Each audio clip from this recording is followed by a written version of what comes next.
Assalamualaikum warahmatullahi wabarakatuh. My name is Iqbal Alif bin Kamal Abdul Harith. My number is DD230052. So today I'm going to present about the introduction of thick cylinder.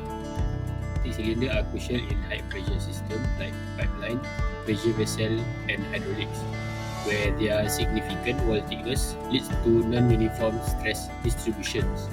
This study examines stress, deformation and failure modes using Lamb equation to align theory with real-world behavior, aiming to optimize design, improve safety, and enhance reliability.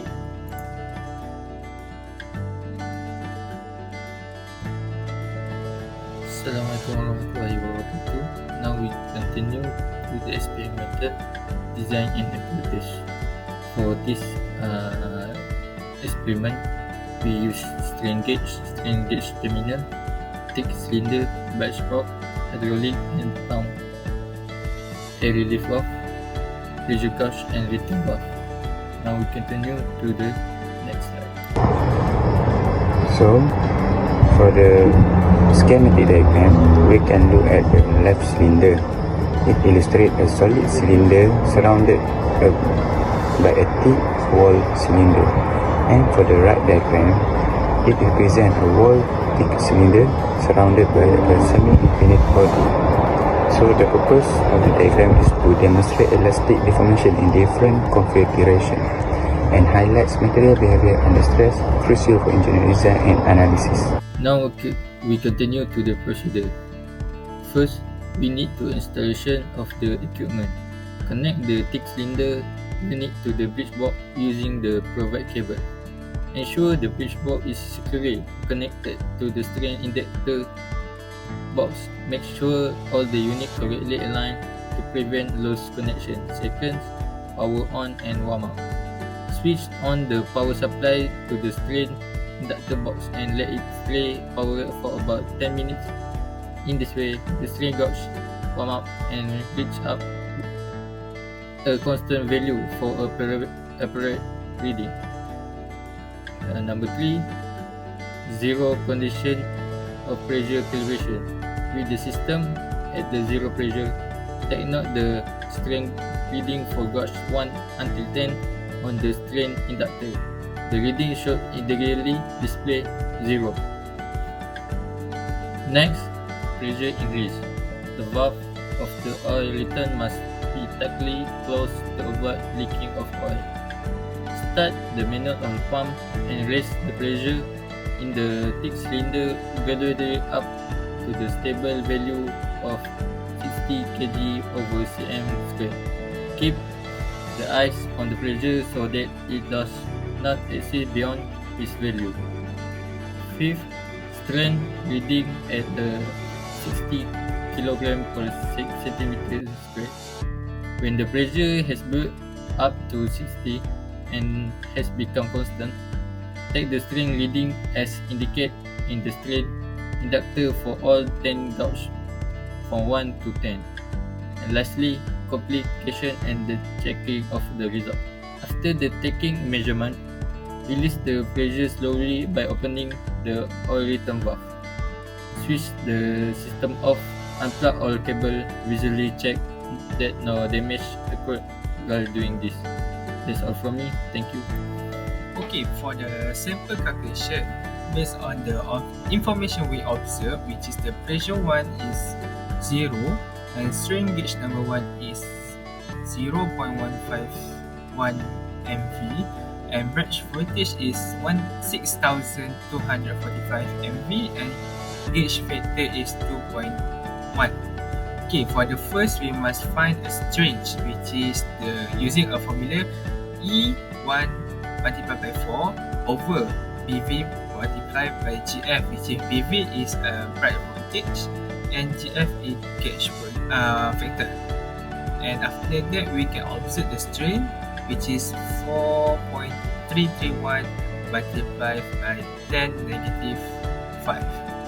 And for the theoretical Hooke strain calculation, we can use the Hooke strain formula, which is 1 over Young modulus multiplied by sigma H minus V sigma R.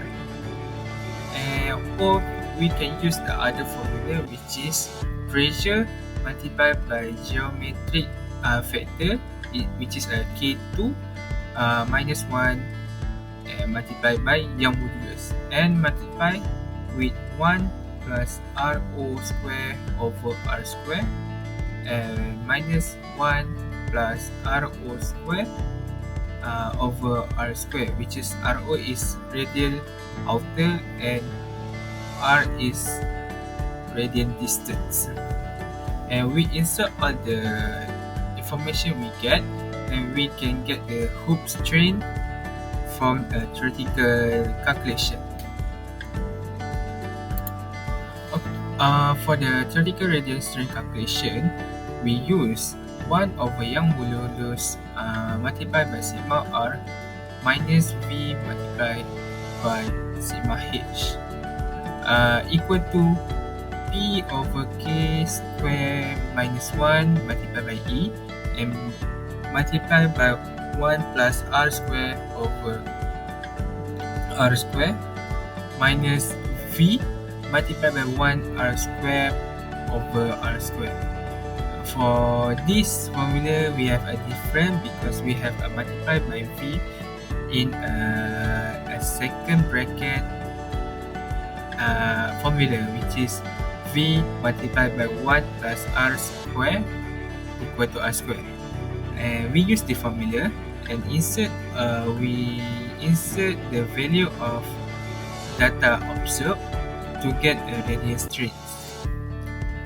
And after that, we clarify or we list all the theoretical radial strain and hoop strain in a table to see different when the radius increase.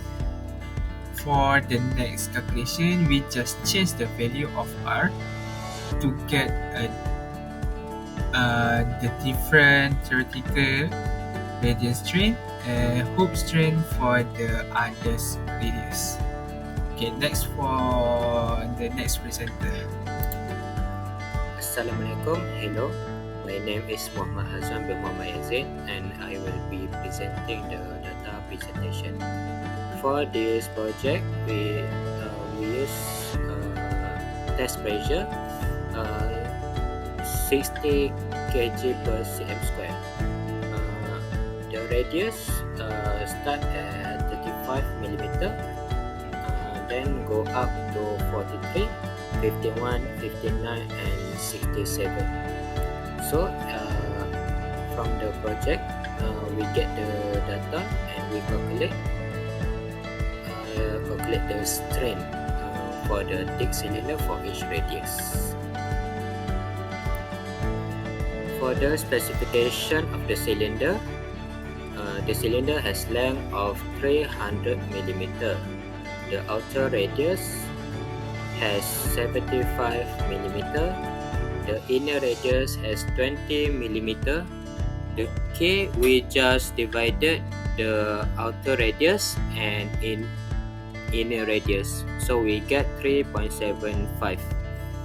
For Young modulus, we get 71.7 gigapascal. Poisson ratio 0.33. For the strain gauge, the gauge factor is 2.10. The bridge voltage, we get 6,245. Thank you. Okay, for the data analysis, we have a theoretical strain and observed strain. Okay, for the theoretical prediction, the hoop strain are accepted and to decrease linearly as a radius increase. This indicates a predictable distribution of tensile stress across the structure. Okay, for the radius strain were predicted to be negative, signifying compressive stress. These compressive strain were expected to decrease in magnitude as the radius increased, following a consistent trend. Okay, for the observed result, in a contrast to the theoretical prediction, the observed hoop strain increased extremely rapidly in certain regions. This behavior was unexpected and highlighted to significant deviation from the theoretical model. The observed radial strain were inconsistent and did not follow the expected trend. Instead of showing a steady decrease in compressive stress with increasing radius, the data display irregular patterns. Graphical represented further impressive discrepancy. The observed data did not align with a theoretical prediction, suggesting the potential. Next, continue to the next presenter. Okay, for the discussion, for the first is material constant. For the accurate value of Young modulus and the patient ratio are essential for ensuring that the theoretical model match the actual behavior of material. Error in this constant can lead a significant difference between a predicted and observed result. Okay, for the experimental error, discrepancy can result of human errors, limitation of measurement instrument, or environmental factor like a temperature change. This factor can affect the accuracy of strain gauge readings and the reliability of experimental data. Okay, at material inhomogeneity, variation in material properties such as density distribution or microstructure flaws can cause localized stress concentration. The irregularity may result in strain measurement that divide from the theoretical prediction. For the boundary condition, how the cylinder is mounted and loaded can influence the distribution of stress. Incorrect boundary condition can lead to the difference. And next for the next presenter. For the conclusion, the experiment analyzed the relationship between radius and strain distribution in a boutique wall cylinder. Then, variation in hook and radical strains were observed and visualized using graphical analysis. Then, minor discrepancies were caused by factors such as material imperfection, instrument sensitivity, and environment condition. Then, the result provide valuable insight but should be interpreted with caution due to inherent limitation. Lastly, future improvements could focus on enhancing measurement accuracy and addressing experimental limitations. So for the last part is recommendation. For this stick cylinder group project, we have 3 recommendations, which is measurement tools, calibration, and material testing. For measurement tools, we need to incorporate advanced devices like digital strain gauge and laser sensor for precision. And for the calibration, we need to improve instrument calibration and alignment to minimize error. And for the material testing, we have to explore diverse materials, including composite, for enhanced reliability under varied conditions.